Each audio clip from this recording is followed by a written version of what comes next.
को रूप धारण किया है गोरखनाथ ने, और उस कलिंगा रानी के रथ पर स्वयं बैठ गए। और जैसे ही त्रिया राज्य में प्रवेश किया, पहरेदारों ने रोक लिया, बोले रुक जाइए। कलिंगा रानी भय से व्यापक,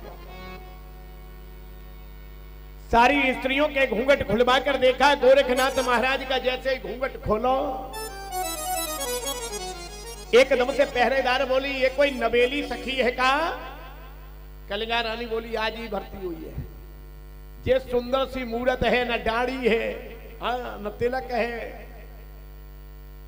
प्यारे भक्तों, गोरखनाथ आज जैसे ही त्रिया राज्य में पहुंचे, देखा क्या है कि दादा गुरु मच्छिंद्रनाथ और महारानी मैनावंती एक उच्च आसन पर विराजमान है, और बीच में एक छोटे से जो है बालक खड़ो है।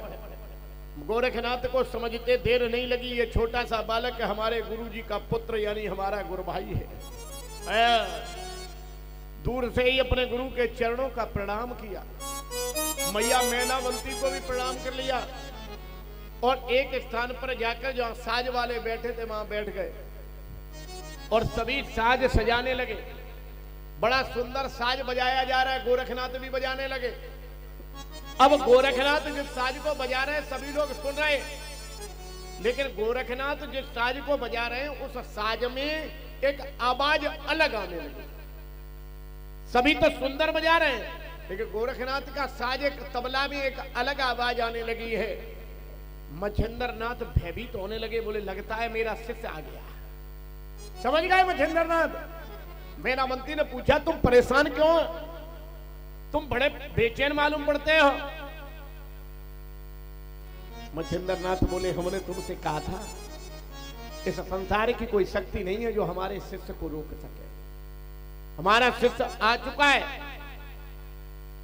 मैनावंती बोले ये मालूम है तुम्हें, ये मेरा राज्य है, मैं यहाँ की महारानी हूं। तुम्हारा शिष्य कोई आत्मा नहीं है। हमारे चारों तरफ सिपाही चुस्त दुरुस्त पहरेदारी पर हैं। मच्छिंद्रनाथ बोले तुम्हें नहीं मालूम तो सुनो, तबला क्या कह रहा है।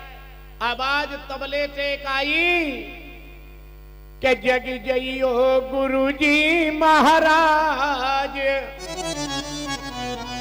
तबला में आवाज आई है, जाग मच्छिंद्र गोरख आया। एकदम से त्रिया राज्य की महारानी मैनावंती अपने स्थान पर खड़ी हो गई, पहरेदारों को बुलाया इधर आओ। इन सारे संगीत वालों में से देखो, जैसे ही सभी संगीत वालों के चेहरे खुलवाए गए, तबला बजाते हुए जैसे ही उस तबला वादक के पास में पहुंचे, और जैसे ही घूंघट को उठाया, ये लंबी दाढ़ी वाले महात्मा दिखाई दिए। बोले गोरखनाथ जी महाराज की। गोरखनाथ ने दौड़कर आज अपने गुरु मच्छिंद्रनाथ के चरणों को पकड़ लिया। अपने प्रिय शिष्य को जिस समय आगमन देखा है योगी मच्छिंद्रनाथ ने आंखों में आंसुधारा बहने लगी। ऐसा मिलन जिस समय मैनावंती ने देखा तो मैनावंती समझ गई हमारे पति जीवन में हमारे हैं, लेकिन अपने प्रिय शिष्य के आगे इन्हें दुनिया में कोई प्रिय नहीं है। इसका मतलब है इनका शिष्य इन्हें ले जाएगा, ये मानने वाला नहीं है। हाँ, अपनी चंद्रकला चतुर सहेलियों को बुलाया। आज तक मैंने तुमसे कभी किसी काम की नहीं की, आज मेरे जीवन का एक बहुत बड़ा फैसला है। ये बड़े वाले जो योगी महात्मा है इसको मैंने अपने बस में कर लिया। इस गोरखनाथ को अगर तुम बस में कर लो तो त्रिया राज्य के आधा राज्य हम तुम्हें देंगे। शतरंगी सहेलियों ने कहा महारानी ये तो हमारे लिए कोई बहुत बड़ी बात नहीं। आज मेरे प्यारे भगवत प्रेमियों, चंद्रकला चतुरंगी सहेलियों ने गोरखनाथ संध्या को जिस समय ध्यान करने को बैठे, चतुरंगी सहेलियों ने गोरखनाथ को चारों तरफ से घेर लिया। और जब बाबा गोरखनाथ को चारों तरफ से घेर लिया,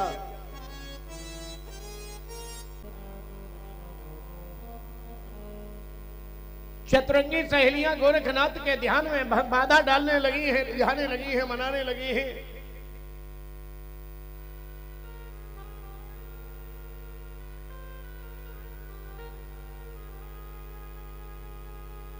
कर कर जतन हारी हारी रे गुजरिया।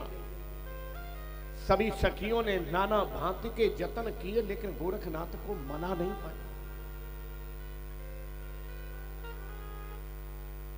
आज महायोगी गोरखनाथ को जिस समय रिझा नहीं पाई हैं, तो सारी सखियां पहुंची मेनावंती से, अरियो बहनो, ये कोई साधारण महात्मा नहीं है, तपधारी साची साची जो गुजरिया। अरे ये तो तपधारी है, इसे रिझाना किसी के बस की बात नहीं है, इसके शरीर में हाड़ और मांस नहीं है। प्यारे भक्तों, जिन स्त्रियों को देखकर कामदेव भी लजा जाए, आज उन स्त्रियों जब विफल होकर अपनी सहेली के पास में पहुंची हैं, संध्या के समय दादा गुरु मच्छिंद्र नाथ के पैरों की सेवा करने के लिए योगी गोरखनाथ जिस समय पहुंचे, आज गोरखनाथ ने से मच्छिंद्र नाथ कहने लगे, लाला हमारा एक पुत्र है, तुम्हारा गुरु भाई है, उसे जाकर सरोवर में अच्छी तरीके से साफ करके स्नान करा लो। प्यारे भक्तों, गोरखनाथ दादा गुरु मच्छिंद्र की पूरी बात समझ गए। प्रातःकालीन मच्छिंद्र नाथ को अपने साथ में लिया और लेने के बाद में आज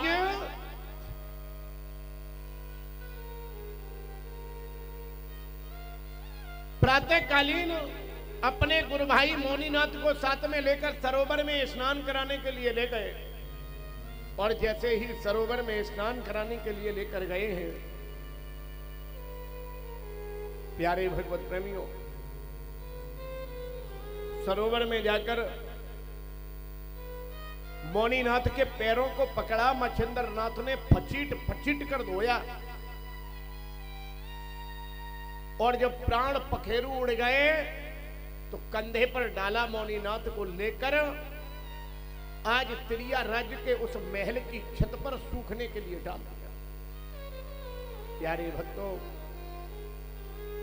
आज जिस समय मोनीनाथ छत पर पड़े हैं, मैया मैनावंती ने अपने पुत्र को चारों तरफ नजर घुमाकर देखा, किसी जगह नजर नहीं आया। गोरखनाथ को बुलाया, इधर आओ, मेरा बेटा तुम्हारे साथ में गया था, कहां है? गोरखनाथ बोले, ओरी मैया, उसको तो मैं छत पर सूखने के लिए डाल दिया। मैनावंती कहने लगी, रे दुष्ट, क्या कह रहा है? दौड़कर छत पर पहुंची, अपने पुत्र को मृत अवस्था में देखा, नीचे उतर के आई है, गोरखनाथ महाराज के सामने खड़ी हो गई है। आज वो मैया कहने लगी है, रे दुष्ट, ये तूने क्या किया? अरे तूने मेरे पुत्र को मार दिया, मेरे साथ में तेरी दुश्मनी थी,